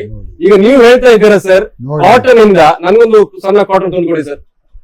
ಸರ್ ಹೇಳ್ತಾ ಇದ್ದಾರೆ, ಈ ಸಣ್ಣ ಕಾಟನ್ ತುಂಡು ಹತ್ತಿಯನ್ನ ತಗೊಂಡು ಈ ವಾಟರ್ ಮೆಲನ್ ಅನ್ನ ಅಥವಾ ಕಲ್ಲಂಗಡಿ ಹಣ್ಣನ್ನ ತುಂಡು ಮಾಡಿ ಅದರ ಮೇಲೆ ಈ ತರ ಮಾಡಬೇಕು, ಈ ತರ ಸವರಿಸಬೇಕು. ಆಗ ಒಂದು ವೇಳೆ ಈ ಕಾಟನ್ಗೆ ಕಲರ್ ಹಚ್ಚಿಕೊಂಡ್ರೆ ಅದಕ್ಕೆ ಬಣ್ಣ ಹಾಕಿದ್ದಾರೆ ಎಂದು ಅರ್ಥ ಅಂತ ಇವರು ಹೇಳ್ತಾ ಇದ್ದಾರೆ. ಯಾಕಂದ್ರೆ ಇದು ಇನ್ನೊಂದು ಕಾಮನ್ ಕಲರ್ ನೋಡಿ, ನೋಡಿ ಬಣ್ಣ ಬಂದಿದೆ ಸರ್, ಇದು ಬರ್ತಾ ಇದೆಯಲ್ಲ, ಇದರ ಅರ್ಥ ಇದು ಕಲಬೆರಕೆ ಆಗಿದೆ. ನೀವು ಸ್ಪಷ್ಟವಾಗಿ ನೋಡಬಹುದು, ಹತ್ತಿಗೆ ಕೆಂಪು ಬಣ್ಣ ಬಂದಿದೆ ನೋಡಿ. ಇಲ್ಲಿ ಎಕ್ಸ್ಟ್ರಾ ಹಾಕ್ತಾ ಇದ್ದೇನೆ.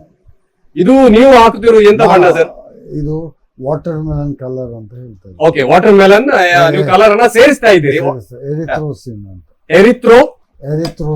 ಎರಿಥ್ರೋಸಿನ್ ಎಂಬ ಕೆಮಿಕಲ್ ಅನ್ನ, ಕೆಂಪು ಬಣ್ಣ ಇರೋ ಕೆಮಿಕಲ್ ಅನ್ನ ನೀವೀಗ ತೋರಿಸ್ತಾ ಇದ್ದೀರಿ. ಈಗ ಮೊನ್ನೆಷ್ಟೇ ಒಂದು ವಿಡಿಯೋ ವೈರಲ್ ಆಗಿತ್ತು, ಅದರಲ್ಲಿ ಸ್ಪಷ್ಟೀಕರಣ ಕೊಟ್ಟಿದ್ರು. ಇಲ್ಲ, ಏನ್ ಮಾಡಿದ್ರು ಇದಕ್ಕೆ ಬಣ್ಣವನ್ನು ಸೇರಿಸಲಿಕ್ಕೆ ಸಾಧ್ಯವಿಲ್ಲ, ಅದು ಜಾಗನೇ ಇಲ್ಲ ಅಂತ ಬಹಳ ವೈರಲ್ ಆಗಿತ್ತು.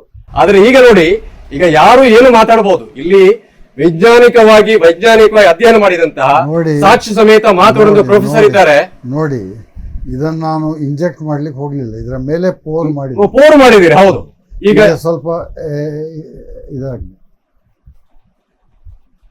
ಸ್ವಲ್ಪ ಸೋಕಾಗ್ಲಿ, ಸ್ವಲ್ಪ ಒಳಗೆ ಸೇರ್ಕೊಳ್ಳಿ ಅಲ್ವಾ. ನೋಡಿ, ಈಗ ಮಾಡಿದ್ರು ಬರ್ತದೆ. ಇದು ಬೇರೆ ಕಲರ್, ಎಲ್ಲೋ ಇದೆ. ಎರಿಥ್ರೋಸಿನ್ ಎಂಬ ಕಲರ್ ನಮ್ಗೆ ಸಿಕ್ಲಿಲ್ಲ ನೋಡಿ. ಇದು ಯಾವ ಕಲರ್ ಆಡ್ ಮಾಡಿದ್ರು ಆ ಕಲರ್ ಅದೇ ಬರ್ತದೆ ಅಲ್ವಾ? ಅದೇ ಬರ್ತದೆ. ಪುನಃ ಕಟ್ ಮಾಡಿ ನೋಡುವ. ಇದನ್ನ ಪುನಃ ಕಟ್ ಮಾಡಿ ನೋಡುವ ಏನಾಗ್ತದೆ ನೋಡುವ. ಒಳಗೆ ಏನಾದ್ರು ಇದೆಯಾ? ಹೌದು, ಈಗ ಒಳಗೆ ಏನಾದ್ರು ಇದೆಯಾ ಅಂತ ನೋಡುವ. ಇದನ್ನ ಸ್ವಲ್ಪ ಇಟ್ಕೊಳ್ಳಿ ಸರ್, ಇದನ್ನ ಕಟ್ ಮಾಡಿ ನೋಡುವ.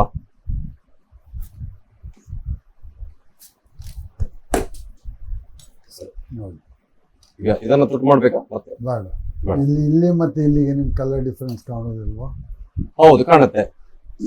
ನೀವು ತೆಗೆದದ್ದು ಎಲ್ಲಿದೆ ಪೀಸ್? ಇನ್ನೊಂದು ಪೀಸ್? ಹೌದು, ಇನ್ನೊಂದು ಪೀಸ್ ಇಲ್ಲಿದೆ. ಹೌದು, ಇದರಲ್ಲಿ ಕೂಡ ಕಟ್ ಮಾಡಿ ನೋಡಿ. ನೋಡುವ.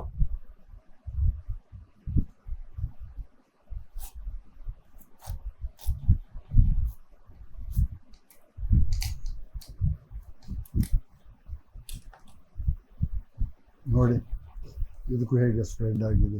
ಇಲ್ಲಿನ ಮತ್ತೆ ಇಲ್ಲಿಗೆ ಡಿಫ್ರೆನ್ಸ್ ಕಾಣೋದಿಲ್ಲ ನಿಮಗೆ? ಕಾಣುತ್ತೆ. ಹೌದೌದು, ನೋಡಿ ಇಲ್ಲಿ ನೀವು ಸ್ಪಷ್ಟವಾಗಿ ನೋಡಬಹುದು. ಇಲ್ಲಿ ಮೇಲೆ ಯಾವ ರೀತಿ ಒಂದು ಜಾಸ್ತಿ ಕೆಂಪಾಗಿಲ್ಲ ಅದು, ಅಲ್ವಾ ಸರ್? ಹೌದು, ಇಲ್ಲಿ ಜಾಸ್ತಿ ಕೆಂಪಾಗಿದೆ ಕೆಳಭಾಗದಲ್ಲಿ. ನೋಡಿ ಬಹಳ ಕೆಂಪಾಗಿದೆ. ನೋಡಿ ನೋಡಿ ಬರ್ತಾ ಇದೆ. ನೋಡಿ ಇದಕ್ಕೆ ನಾವು ಯಾವುದೇ ಕೆಮಿಕಲ್ ಸೇರಿಸಿಲ್ಲ. ಇದು ಅರ್ಧ ಭಾಗ ನಾನು ಕೆಳಗಿಟ್ಟಿದ್ದೆ, ಇದಕ್ಕೆ ಯಾವುದೇ ಕೆಮಿಕಲ್ ಸೇರಿಸಿಲ್ಲ. ನೋಡಿ ಹತ್ತಿಯಿಂದ ಇದನ್ನ ಸ್ಪರ್ಶಿಸಿದಾಗ ಕೆಂಪಾಗಿ ಬರ್ತಾ ಇದೆ. ಮೊನ್ನೆ ಅಷ್ಟೇ ಒಂದು ವಿಡಿಯೋ ವೈರಲ್ ಆಯ್ತು, ಸ್ಪಷ್ಟೀಕರಣ ಕೊಟ್ರು. ಆ ವಿಡಿಯೋದಲ್ಲಿ ಹೇಳಿದ್ರು ಇಲ್ಲ ನೋಡಿ ಇಂಜೆಕ್ಷನ್ ಕೊಟ್ಟು ತೋರಿಸಿ ಹೇಳಿದ್ರು. ನೋಡಿ ಇದಕ್ಕೆ ಯಾವ ರೀತಿ ಇಂಜೆಕ್ಷನ್ ಕೊಟ್ಟರು ಕಲ್ಲ ಸೇರಿಸ್ಲಿಕ್ಕೆ ಆಗಲ್ಲ. ಆದ್ರೆ ಲ್ಯಾಬ್ ಅಲ್ಲಿ ಈ ವೈಜ್ಞಾನಿಕ ಬಯೋಮೆಡಿಕಲ್ ಬಯೋಕೆಮಿಸ್ಟ್ ಪ್ರೊಫೆಸರ್ KMC ಯಲ್ಲಿ ಪ್ರೊಫೆಸರ್ ಆಗಿದ್ದವರು ಇವತ್ತು ಕೂಡ ಲ್ಯಾಬ್ ಅಲ್ಲಿ ಪರೀಕ್ಷೆಗಳನ್ನ ಮಾಡ್ತಾ ಇದ್ದವರು ವಿಚಾರವಾದಿ ಸಂಘದ ಅಧ್ಯಕ್ಷರಾಗಿರುವಂತ ಪ್ರೊಫೆಸರ್ ನರೇಂದ್ರ ನಾಯ್ಕ್ ಅವರು ಸತ್ಯ ಏನಂತ ಬಯಲಿಗೆ ಇಡ್ತಾ ಇದ್ದಾರೆ. ನೋಡಿ ಇದು ಕನ್ಫರ್ಮೇಟರಿ ಅಲ್ಲ ಸ್ವಾಮಿ, ಟೆಸ್ಟ್ ಇನ್ನು ಮಾಡಬೇಕು. Okay. Prima ಫೇಸಿ test. Okay, Prima ಫೇಸಿ test ಅಲ್ಲಿ ಅದು ಈಗ ಬರ್ತಾವ ನೋಡಿ. ಇಲ್ಲಿ ಕಲರ್ ಡಿಫರೆನ್ಸ್ ಕಾಣೋದಿಲ್ವಾ ನಿಮ್ಗೆ? ಕಾಣುತ್ತೆ ಸ್ಪಷ್ಟವಾಗಿ ಕಾಣ್ತದೆ. ನೋಡಿ ಇಲ್ಲಿ ಮತ್ತೆ ಇಲ್ಲಿ ಕಲರ್ ಡಿಫರೆನ್ಸ್ ಖಂಡಿತವಾಗಿ ಕಾಣ್ತದೆ. ಇಲ್ಲಿ ಇನ್ನೂ ಹೆಚ್ಚಿದೆ ನೋಡಿ. ಇದಕ್ಕೆ ನಾನು ಹಾಕಿದ್ದೆ ಇಲ್ಲಿ. ಹೌದು, ಇದಕ್ಕೆ ಹಾಕಿದ್ರೆ ನೀವು. ಇದಕ್ಕೂ ಮತ್ತೆ ಇದಕ್ಕೂ ಡಿಫರೆನ್ಸ್ ನೋಡಿ. ಹೌದು ನೋಡಿ, ಇದೇ ವಾಟರ್ ಮೆಲನ್ ಡಿಫರೆನ್ಸ್ ನೋಡಿ.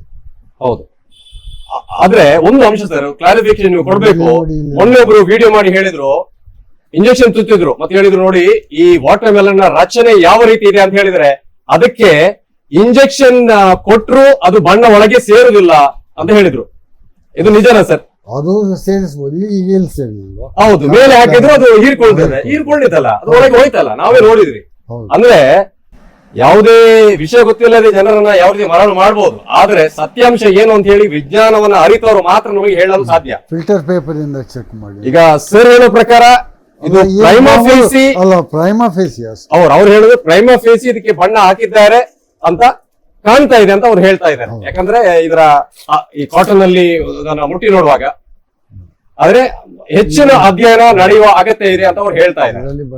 ಇದರಲ್ಲಿ ಬಂದಿದೆ ನೋಡಿ, ಇಲ್ಲೂ ಕಾಣ್ತದೆ. ಬರ್ತಾ ಇದೆಯಲ್ಲ ಸರ್? ಹೌದು, ಬರ್ತಾ ಇದೆ ನೋಡಿ, ಕಾಣ್ತಾ ಇದೆ. ಇಲ್ಲಿ ನೋಡಿ ಡಾರ್ಕ್ ಇದೆ ನೋಡಿ, ಇಲ್ಲಿ ತುಂಬಾ ಡಾರ್ಕ್ ಇದೆ ಅಲ್ಲ ಸರ್? ಹೌದು ನೋಡಿ, ಬರ್ತಾ ಇದೆ ಅಲ್ಲ, ಇಲ್ಲಿ ಕಲರ್ ಬಂತಲ್ಲ? ಹೌದು, ಇಲ್ಲಿ ಕಲರ್ ಬಂತು ಅಂತ ಹೇಳಿದ್ರೆ ಇದು ಬೇಗ ರೈಪ್ ಆಗ್ಲಿಕ್ಕೆ ಏನಾದ್ರೂ ಹಾಕಿರುವ ಸಾಧ್ಯತೆ ಇದೆ ಅಂತ ಕಾಣತ್ತೆ. ನೋಡಿ ಇಲ್ಲಿ ತೂತ್ ಕಾಣುದಿಲ್ಲ. ಎಲ್ಲಿ ತೂತ್ ಸರ್? ಇಲ್ಲಿ ತೂತ್ ಕಾಣ್ತಾ ಇದೆ. ಹೌದು. ಏನಿದು? ಹೌದು, ಇಲ್ಲೊಂದು ಸಣ್ಣ ಏನಾದ್ರು ಚುಚ್ಚಿರೋ ಸಾಧ್ಯತೆಗಳಿವೆ ನೋಡಿ. ಇಲ್ಲಿ ಮತ್ತೆ ಇಲ್ಲಿ ಜಾಸ್ತಿ ಕೆಂಪು ಆಗಿದೆ ನೋಡಿ. ಇಲ್ಲಿ ಜಾಸ್ತಿ ನೋಡಿ, ಸ್ಪಷ್ಟವಾಗಿ ಕಾಣ್ತದೆ. ಇಲ್ಲಿ ಜಾಸ್ತಿ ಕೆಂಪು ಇದೆ, ಇಲ್ಲಿ ಕಡಿಮೆ ಕೆಂಪಿದೆ. ಇದಕ್ಕೆ ನಾವು ಯಾವುದೇ ಹಾಕಿರ್ಲಿಲ್ಲ, ಸಪರೇಟ್ ಆಗಿ ನಾನು ಇಟ್ಟದ್ದು ಕೆಳಗೆ ನಾವು ಇಟ್ಟದ್ದು ಬೇರೆ ಇಟ್ಟಿದ್ದೇವೆ. ಹೌದು, ಇದು ಬೇರೆ ನೋಡಿ. ಇಲ್ಲಿ ತೂತು ಕಾಣ್ತಾ ಇದೆ, ಇಲ್ಲಿ ಜಾಸ್ತಿ ಕೆಂಪು ಕಾಣ್ತಾ ಇದೆ. ಹಾಗಾದ್ರೆ ನೋಡಿ ಆ ಕೆಂಪು ಇದಕ್ಕೂ ತಾಗ್ತಾ ಇದೆಯಲ್ಲ? ತಾಗ್ತಾ ಇದೆಯಲ್ಲ. ಹೌದು, ಅಂದ್ರೆ ಬೆಂಕಿ ಇಲ್ಲದೆ ಹೊಗೆ ಬರುವುದಿಲ್ಲ ಎಂಬ ಮಾತಿದೆ. ಅಂದ್ರೆ ಇದಕ್ಕೆ ಬಣ್ಣ ಹಾಕ್ತಾರೆ ಅಂತ ಹೇಳಿ ಸುಮ್ಮನೆ ವದಂತಿಗಳು ಹಬ್ಬುದಿಲ್ಲ, ಏನಾದ್ರೂ ಅದಕ್ಕೆ ಬೇಸಿಸ್ ಇರತ್ತೆ. ನೋಡಿ ಬಂತಲ್ಲ, ನೋಡಿ ಎಷ್ಟು ಸ್ಪಷ್ಟವಾಗಿ ಕೆಂಪು ಬಣ್ಣ ಬಂತಲ್ಲ, ಈ ಹತ್ತಿಗೆ ತಾಗಿತಲ್ಲ. ನೋಡಿ ಸ್ಪಷ್ಟವಾಗಿ ನೀವು ನೋಡಬಹುದು, ಕೆಂಪು ಬಣ್ಣ ಕಾಣ್ತಾ ಇದೆ ಅಂತ ಹೇಳಿದ್ರೆ ಮೇಲ್ನೋಟಕ್ಕೆ ಇದು ಸ್ಪಷ್ಟವಾಗಿ ಸಾಬೀತಾಗ್ತಾ ಇದೆ ಕಲ್ಲಂಗಡಿ ಹಣ್ಣಿಗೆ ಕೆಂಪು ಬಣ್ಣ ಸೇರಿಸಲು ಸಾಧ್ಯವಿದೆ. ಯಾಕಂದ್ರೆ ಈಗಷ್ಟೇ ನೀವು ನೋಡಿದ್ರಿ ಸರ್, ಪ್ರೊಫೆಸರ್ ತಮ್ಮ ಕೆಮಿಕಲ್ ಅನ್ನ ಇದಕ್ಕಲ್ಲ ಇನ್ನೊಂದು ಈ ಕಲ್ಲಂಗಡಿ ಹಣ್ಣಿನ ಭಾಗಕ್ಕೆ ಕೆಮಿಕಲ್ ಅನ್ನ ಹಾಕಿದಂತ ಸಂದರ್ಭದಲ್ಲಿ ಆ ಕೆಮಿಕಲ್ ಒಳಗೆ ಸೇರಿತು. ಹಾಗಾಗಿ ಕೆಮಿಕಲ್ ಇದರ ಒಳಗೆ ಸೇರ್ಲಿಕ್ಕೆ ಸಾಧ್ಯ ಇಲ್ಲ, ಆ ರೀತಿ ರಚನೆ ಇದು ಹೊಂದಿಲ್ಲ, ಅದರಲ್ಲಿ ಸತ್ಯಾಂಶ ಇಲ್ಲ ಅಲ್ಲ ಸರ್? ಹೌದು, ಅದು ಸೇರತ್ತೆ, ಹಾಕಿದ್ವಲ್ಲ ಸೇರತ್ತೆ, ಒಳಗೆ ಸೇರತ್ತೆ ಅಲ್ವಾ? ನಮ್ಮ ದೇಹಕ್ಕೆ ಸೇರಿಕೊಳ್ಳುತ್ತೆ ಅಂತ ಕಲ್ಲಂಗಡಿಗೆ ಸೇರಿಕೊಳ್ಳೋದಿಲ್ವಾ? ಇದಕ್ಕೆ ತೂತು ಕಾಣ್ತದೆ. ಹೌದು, ಇಲ್ಲಿ ತೂತು ಬೇರೆ ಕಾಣ್ತಾ ಇದೆ, ಈಗಾಗಲೇ ತೋರಿಸಿದೆ, ತೂತು ಬೇರೆ ಕಾಣ್ತಾ ಇದೆ. ಮತ್ತು ಈ ಏರಿಯಾದಲ್ಲಿ ಹೆಚ್ಚು ಕೆಂಪಿಗಿರುವುದನ್ನು ನಾವು ಸ್ಪಷ್ಟವಾಗಿ ಇಲ್ಲಿ ಕಾಣ್ತಾ ಇದ್ದೇವೆ. ಅದಕ್ಕೆ ಹೇಳುದು ಕಂಡರು ಪರಾಂಬರಿಸಿ ನೋಡು ಅಂತ ಹೇಳಿ. ಯಾವುದೇ ಕಾರಣಕ್ಕೂ ಇದರ ಕುರಿತು ಆರೋಗ್ಯ ಇಲಾಖೆ ಹೆಚ್ಚಿನ ತನಿಖೆಯನ್ನ ನಡೆಸುವ ಅಗತ್ಯ ಇದೆ. ವಿವಿಧ ಭಾಗದ ಸ್ಯಾಂಪಲ್ ಗಳನ್ನ, ಕಲ್ಲಂಗಡಿ ಹಣ್ಣಿನ ಸ್ಯಾಂಪಲ್ ಗಳನ್ನ ತೆಗೆದುಕೊಂಡು ತನ್ನ ಲ್ಯಾಬೊರೇಟರಿಯಲ್ಲಿ ಸತ್ಯಾಂಶವನ್ನ ಬಯಲಿಗೆಳೆಯುವ ಅಗತ್ಯ ಇದೆ. ಜನರಿಗೆ ಹಕ್ಕಿದೆ. ಇವತ್ತು ಗ್ರಾಹಕರ ದಿನದಂದು ನಾವು ತಿನ್ನುತ್ತಿರುವ ಆಹಾರ ಶುದ್ಧವಾಗಿದೆಯಾ, ನಮಗೆ ಕೆಮಿಕಲ್ ತಿನ್ನಿಸ್ತಾ ಇದ್ದಾರಾ, ಈ ಸತ್ಯ ತಿಳಿಯುವ ಹಕ್ಕು ಪ್ರತಿಯೊಬ್ಬ ನಾಗರಿಕರಿಗಿದೆ. ಈ ಕ್ಲಾರಿಫಿಕೇಶನ್ ಸ್ಪಷ್ಟತೆಯನ್ನ ನಮ್ಮ ಅಧಿಕಾರಿಗಳು ನಮಗೆ ಇವತ್ತು ನೀಡಬೇಕಾಗಿದೆ. ಖಂಡಿತವಾಗಿ ಅಧಿಕಾರಿಗಳು ಈ ವಿಡಿಯೋವನ್ನು ನೋಡ್ತಾ ಇದ್ರೆ, ದಯವಿಟ್ಟು ಈ ಕಾರ್ಯಕ್ರಮ ನಮ್ಮ ಅಧಿಕಾರಿಗಳು ನೋಡ್ತಾ ಇದ್ರೆ ದಯವಿಟ್ಟು ಇತ್ತ ಗಮನ ಕೊಡಿ. ದಯವಿಟ್ಟು ಮಾರ್ಗ ಬದಿಯಲ್ಲಿ ಸಿಗುವಂತಹ ಈ ರೀತಿಯ ವಿವಿಧ ಹಣ್ಣುಗಳ ಸ್ಯಾಂಪಲ್ ಅನ್ನ ತೆಗೆದುಕೊಂಡು ನಿಮ್ಮ ಲ್ಯಾಬ್ ಅಲ್ಲಿ ಅದನ್ನು ಪರೀಕ್ಷಿಸಿ ಹಾಗೂ ಸತ್ಯ ಏನಿದೆ ಅದು ಗ್ರಾಹಕರಿಗೆ ತಿಳಿಸಿರಿ. ಯಾಕಂದ್ರೆ ಕನ್ಸ್ಯೂಮರ್ ಇಸ್ ದ ಕಿಂಗ್. ನಮಗೆ ಈ ತಿಳಿಯುವ ಹಕ್ಕಿದೆ. ನಮಗೆ ವಿಷ ತಿನ್ನಿಸಲು ಯಾರಿಂದಲೂ ಸಾಧ್ಯ ಇಲ್ಲ. ಇಲ್ಲಿ ನಾವು ಪ್ರಾಥಮಿಕ ಪರೀಕ್ಷೆಯನ್ನು ಅಷ್ಟೇ ಮಾಡಿದ್ದೇವೆ. ಸರ್ ಹೇಳುವಂತೆ ಪ್ರೈಮಾ ಫೇಸಿ ಇದಕ್ಕೆ ಬಣ್ಣ ಸೇರಿಸಿದ್ದಾರೆ ಎಂಬುದನ್ನ ಸ್ಪಷ್ಟಪಡಿಸಿದ್ದಾರೆ. ಇದು ನಾನು ಮಂಗಳೂರಿನ ಕಾರ್ ಸ್ಟ್ರೀಟ್ ನಲ್ಲಿ ರಸ್ತೆ ಬದಿಯಲ್ಲಿ ನಿನ್ನೆ ಪರ್ಚೇಸ್ ಮಾಡಿದಿರುವಂತಹ ಕಲ್ಲಂಗಡಿ ಹಣ್ಣಾಗಿದೆ. ವೀಕ್ಷಕರು, ಈ ವಿಡಿಯೋದ ಆರಂಭದಲ್ಲಿ ನಾನು ನಿಮಗೆ ಹೇಳಿದ್ದೆ, ಮಾರುಕಟ್ಟೆಯಲ್ಲಿ ತೊಗರಿಬೇಳೆಗೆ ಕಿಲೋಗ್ರಾಮ್ಗೆ 260 ರೂಪಾಯಿ ಇದೆ. ಆದ್ರೆ ಅದೇ ತೊಗರಿಬೇಳೆ ರಸ್ತೆ ಬದಿಯಲ್ಲಿ 120 ರೂಪಾಯಿಗೆ ಸಿಗುತ್ತದೆ ಅಂತ. ಈಗ ನಾವು ತೊಗರಿಬೇಳೆಯ 2 ಸ್ಯಾಂಪಲ್ ಅನ್ನ ನಿಮ್ಮ ಮುಂದೆ ತೋರಿಸ್ತಾ ಇದ್ದೇವೆ. ನೋಡಿ, ಎರಡೋದ್ರ ಬಣ್ಣ ಒಂದೇ ರೀತಿ ಇಲ್ಲ. ಆದ್ರೆ ಎರಡು ಇದರಲ್ಲಿ ಯಾವುದು ಸಾಚಾ, ಯಾವುದು ಡೂಪ್ಲಿಕೇಟ್ ನೀವೇ ಹೇಳಿ ನಮಗೆ. ಗಮನವಿಟ್ಟು ಇಲ್ಲಿ ನೋಡಿ, ಇದರಲ್ಲಿ ಯಾವುದು ಒರಿಜಿನಲ್, ಯಾವುದು ಡೂಪ್ಲಿಕೇಟ್. ನನ್ಗಂತೂ ಸ್ಪಷ್ಟವಾಗಿ ನೋಡಿ, ಒಂದು ಇಂಟರ್ವ್ಯೂ ಮಾಡ್ತೀನಿ ನಾನು. ಯಾಕೆ ಗೊತ್ತಾ, ಎರಡೂ original. But this is original. One is original ತೊಗರಿ ಬೇಳೆ, ಇನ್ನೊಂದು ಒರಿಜಿನಲ್ ಕೇಸರಿ ಬೇಳೆ. ಎರಡು ಒರಿಜಿನಲ್, ಆದ್ರೆ ಎರಡು ಒರಿಜಿನಲ್ ತೊಗರಿ ಬೇಳೆ ಅಲ್ಲ. ಅದು ಅಲ್ಲಿರೋದು ಪಾಯಿಂಟ್. ಅಂದ್ರೆ ಇದರಲ್ಲಿ ಒಂದು ತೊಗರಿ ಬೇಳೆ, ಇನ್ನೊಂದು ಬೇರೊಂದು ಬೇಳೆ. ಅವರ ಲಾಭಕ್ಕೆ ಅವರು ಬೇಳೆ ಬೇಯಿಸಿದ್ದಾರೆ ಅಲ್ವಾ? ಹಾಗಾಗಿ ಇದರಲ್ಲಿ ಯಾವುದು ತೊಗರಿ ಬೇಳೆ, ಯಾವುದು ತೊಗರಿ ಬೇಳೆ ಅಲ್ಲ ನನ್ಗಂತೂ ಗೊತ್ತಾಗ್ತಾ ಇಲ್ಲ ಸರ್. ನೀವೇ ಇದನ್ನ ವೈಜ್ಞಾನಿಕವಾಗಿ ನಮ್ಗೆ ವಿವರಿಸಿ ಹೇಳ್ಬೇಕು ಸರ್. ನೋಡಿ, ತೊಗರಿ ಬೇಳೆ ಶೇಪ್ ನೋಡಿ, ಈ ಯೆಲ್ಲೋ ಕಲರ್ ನೋಡಿ, ಮತ್ತು ಸೈಜ್ ನೋಡಿ, ಇದರದ್ದು ಶೇಪ್ ನೋಡಿ, ಕಲರ್ ನೋಡಿ, ಮತ್ತು ಇದು ಸ್ಕ್ವೇರ್ ಇದೆ ನೋಡಿ. ಇದು ಸ್ಕ್ವೇರ್ ಜಾಸ್ತಿ ಇದೆ ಇದರಲ್ಲಿ. ಇದನ್ನು ನೋಡಿದಾಗೆ ಸ್ಪಷ್ಟವಾಗಿ ಕಾಣ್ತದೆ. ಮತ್ತು ಆ್ಯಸಿಡ್ ಹಾಕಿ ಬಾಯ್ಲ್ ಮಾಡುವ ಟೆಸ್ಟ್ ಇದೆ, ಅದು ನಿಮ್ಮ ಮನೆಯಲ್ಲಿ ಮಾಡಲಿಕ್ಕೆ ಆಗೋದಿಲ್ಲ. ತತ್ಕಾರಣ ಅದರ ಬಗ್ಗೆ ಹೆಚ್ಚು ನಾನು ಮಾತಾಡಲಿಕ್ಕೆ ಹೋಗೋದಿಲ್ಲ. ನೋಡಿ, ಇದಕ್ಕೆ ಡಿಫ್ರೆನ್ಸ್ ಕಾಣ್ತಾ ಇದೆಯಾ? ಅದನ್ನ ನೋಡಿಯೇ ನಾವು ಡಿಫ್ರೆನ್ಸ್ ಅನ್ನ ಫೈಂಡ್ ಔಟ್ ಮಾಡಬಹುದು ಅಲ್ಲ ಸರ್? ನೋಡಿಯೇ ಫೈಂಡ್ ಔಟ್ ಮಾಡಬಹುದು. ಹೌದು. ಇನ್ನೊಂದು ಬಾಯ್ಲ್ ಆಗೋದು, ಇದು ಈಸಿಯಾಗಿ ಬಾಯ್ಲ್ ಆಗ್ತದೆ, ಅದು ಆಗೋದಿಲ್ಲ. Comparatively easy. ಹೌದು ಹೌದು ಹೌದು ಹೌದು. ಆದರೆ ಇದರ ಪ್ರೈಸ್ ಅಲ್ಲಿ ದೊಡ್ಡ ಡಿಫರೆನ್ಸ್ ಇದೆ. ಯಾಕೆ ಗೊತ್ತಾ, ಇದು ಲೆಥರಸ್ ಸೆಟೈವಸ್, ಇಲ್ಲವೇ ಇದಕ್ಕೆ ಲಾಕ್ ಅಂತಾರೆ, ಇದಕ್ಕೆ ಕೇಸರಿ ಬೇಳೆ ಅಂತಾರೆ. ಇದು ರೋಡ್ ಸೈಡ್ ಅಲ್ಲಿ ಬೆಳೆಯುವಂತ ಪ್ಲಾಂಟ್, ಹೈ ಈಲ್ಡಿಂಗ್ ಪ್ಲಾಂಟ್. ಕಮ್ಮಿ ಎಂತ ಬರಗಾಲದಲ್ಲಿ ಜಾಸ್ತಿ ನೀರಿಲ್ಲದೆ ಬೆಳೆಯುತ್ತದೆ. ಆ್ಯಂಡ್ ಅದು ಪ್ರಾಣಿಗಳು ತಿಂತಾವೆ, ಪ್ರಾಣಿಗಳಿಗೆ ಸೇಫ್. ಮನುಷ್ಯರಿಗೆ ಪ್ರಾಬ್ಲಮ್ ಏನೆಂದರೆ, ಸೋರ್ಸ್ ಆಫ್ ಪ್ರೋಟೀನ್ ಆಗಿ ತಿಂದರೆ ಅದರಲ್ಲಿರೋ ಒಂದು ಟಾಕ್ಸಿಕ್ ಬೀಟಾ ಆಕ್ಸಲೋ ಎಮಿನೋ ಅಲೆನಿನ್ ಅಂತ ಒಂದಿದೆ. ಅದರಿಂದಾಗಿ ಲೆಥೆರಿಸಮ್ ಅಂತ ಒಂದು ಕಾಯಿಲೆ ಉಂಟಾಗ್ತದೆ. It can be osteoletherism, it can be neuroletherism, it can be letherism in blood vessels also, because it interferes with a protein called as collagen synthesis. So, ಅದಕ್ಕಾಗಿ ಅದನ್ನು ಸೇವಿಸಬಾರ್ದು. ಹಾಗೆ ಅದೇನು ಡೆಡ್ಲಿ ಪಾಯ್ಸನ್ ಅಲ್ಲ, ಈಗ ತಿಂದರೆ ಯಾರು ಬಿದ್ದು ಸಾಯೋದಿಲ್ಲ. But it's a cumulative poison. Other thing is it is irreversible. Reverse ಮಾಡಲಿಕ್ಕೆ ಸಾಧ್ಯ ಇಲ್ಲ. So what can be given is only supportive treatment. ತತ್ ಕಾರಣ ಅದಕ್ಕೆ ಹೇಳುವುದು ಇದನ್ನು ಬ್ಯಾನ್ ಮಾಡಿದ್ದಾರೆ. ಇದು ಅಪಾಯಕಾರಿ. ಹೌದು, ಇದನ್ನು ಬ್ಯಾನ್ ಮಾಡಿದ್ದಾರೆ. ಹೌದು. ಆದ್ರೂ ಇದ್ರ ಜನರು ಮಾರ್ತಾ ಇದ್ದಾರೆ ರಸ್ತೆ ಬದಿಯಲ್ಲಿ. ಹೌದು. ಕೇಸರಿ ಬೇಳೆ, ಕೇಸರಿ ಬೇಳೆ ಇದು ಬ್ಯಾನ್ ಆಗಿದೆ. ಆದ್ರೂ ಇದರು ಕಮ್ಮಿ ಹಣಕ್ಕೆ ಇದ್ರ ತೊಗರಿ ಬೇಳೆ ಅಂತ ಹೇಳಿ ಮಾರಾಟ ಮಾಡಲಾಗ್ತಾ ಇದೆ. ಇಂದು ವಿಶ್ವ ಗ್ರಾಹಕರ ದಿನ. ಗ್ರಾಹಕರ ನಾವು ಖಂಡಿತವಾಗಿ ಇವತ್ತು ಎಚ್ಚೆತ್ತುಕೊಳ್ಳಬೇಕಾಗಿದೆ. ಯಾಕಂದ್ರೆ ಇದು ಆರೋಗ್ಯಕ್ಕೆ ಮಾರಕ, ಹಾನಿಕಾರಕ. ನಮ್ಮ ಅಜ್ಞಾನವನ್ನ ಬಳಸಿ ನಮಗೆ ಟೋಪಿ ಹಾಕುವವರು ಎಷ್ಟೋ ಮಂದಿ ಇದ್ದಾರೆ. ಯಾವಾಗ ತನಕ ಮೋಸ ಹೋಗೋರು ಇರ್ತಾರ, ಅಲ್ಲಿ ತನಕ ಮೋಸ ಮಾಡೋರು ಇರ್ತಾರೆ. ಇದಕ್ಕೆ ಸ್ಪಷ್ಟ ಉದಾಹರಣೆ, ಬ್ಯಾನ್ ಆದ ಪ್ರಾಡಕ್ಟ್ ಅನ್ನ ಕಮ್ಮಿ ಹಣಕ್ಕೆ ರಸ್ತೆ ಬದಿಯಲ್ಲಿ ಮಾರಾಟ ಮಾಡ್ತಾ ಇದ್ದಾರೆ. ಇದು ಮತ್ತು ನಮ್ಮ ಆರೋಗ್ಯದೊಂದಿಗೆ ಚೆಲ್ಲಾಟ ಮಾಡ್ತಾ ಇದ್ದಾರೆ. ನಮ್ಮ ಆರೋಗ್ಯ ಅಧಿಕಾರಿಗಳು ಏನ್ ಮಾಡ್ತಾ ಇದ್ದಾರೆ? ಇದು ಅವರ ಕಣ್ಣಿಗೆ ಕಾಣ್ತಾ ಇಲ್ವಾ? ರಸ್ತೆ ಬದಿಯಲ್ಲಿ ಬಂದು ತಪಾಸಣೆ ಮಾಡ್ಲಿಕ್ಕೆ ಆಗುದಿಲ್ವಾ? ಯಾವುದೇ ವಿಚಾರದಲ್ಲಿ ಮೋಸ ಮಾಡಿ, ಆದ್ರೆ ದಯವಿಟ್ಟು ಆರೋಗ್ಯದ ವಿಚಾರದಲ್ಲಿ ದಯವಿಟ್ಟು ಯಾವತ್ತೂ ಮೋಸ ಮಾಡಬೇಡಿ. ಅದರಿಂದ ಇವತ್ತು ವಿಶ್ವ ಗ್ರಾಹಕರ ದಿನವಾದ ಇಂದು ನಾನು ಹೇಳುವುದಿಷ್ಟೇ, ಎಚ್ಚರ ಗ್ರಾಹಕ ಎಚ್ಚರ. Consumer is the king. ಆದ್ರೆ ಕನ್ಸ್ಯೂಮರ್ ಎಚ್ಚೆತ್ತುಕೊಳ್ತಿದ್ರೆ ಆತ ಎಂದೂ ಕಿಂಗ್ ಆಗಲು ಸಾಧ್ಯವಿಲ್ಲ, ಆತ ಸ್ಲೇವ್ ಆಗ್ತಾನೆ. ಆದ್ರಿಂದ ಸ್ನೇಹಿತರೆ, ಗ್ರಾಹಕರ ದಿನವಾದ ಇಂದು ನಾವೆಲ್ಲರೂ ಎಚ್ಚೆತ್ತುಕೊಳ್ಬೇಕಾಗಿದೆ. ನಮ್ಮ ಹಕ್ಕುಗಳ ಬಗ್ಗೆ ಜಾಗೃತಿಯನ್ನು ನಾವು ಮೂಡಿಸಬೇಕಾಗಿದೆ. ಹಾಗಾಗಿ ಎಲ್ಲಿಯಾದ್ರೂ ಆಹಾರದಲ್ಲಿ ಕಲಬೆರಕೆ ಕಂಡು ಬಂದಲ್ಲಿ ತಕ್ಷಣ ಸಂಬಂಧಪಟ್ಟ ಆರೋಗ್ಯ ಇಲಾಖೆಗೆ ಅಥವಾ ಮುನ್ಸಿಪಾಲಿಟಿಗೆ ನಾವು ದೂರನ್ನ ನೀಡಬಹುದಾಗಿದೆ.